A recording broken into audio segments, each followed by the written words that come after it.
ખંભાળિયામાં ભાજપના નેતાએ આમ આદમી પાર્ટી તરફથી ઉમેદવારી કરી। બહાદુરસિંહ વાઢેરે વાડીનાર બેઠક પરથી ઉમેદવારી કરી છે।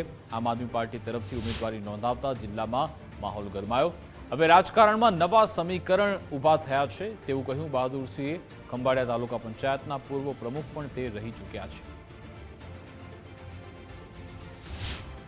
અને આજે વાડીનાર સીટમાં ઉમેદવારી મેં જિલ્લા પંચાયતની સીટમાં ઉમેદવારી નોંધાવી છે। હું ભાજપની અંદર છેલ્લા ઘણા 15-20 વર્ષથી આમ તો મેં બીજે કોઈ પક્ષમાં વોટિંગ કર્યું જ નથી આજ સુધી। અને બીજેપીની અંદર હું તાલુકા પંચાયત પ્રમુખ જામ ખંભાળિયા 5 વર્ષ હતો અને આનાથી આગલી ટર્મમાં જિલ્લા પંચાયતમાં મારા વાઇફ ઉપપ્રમુખ તરીકે હતા।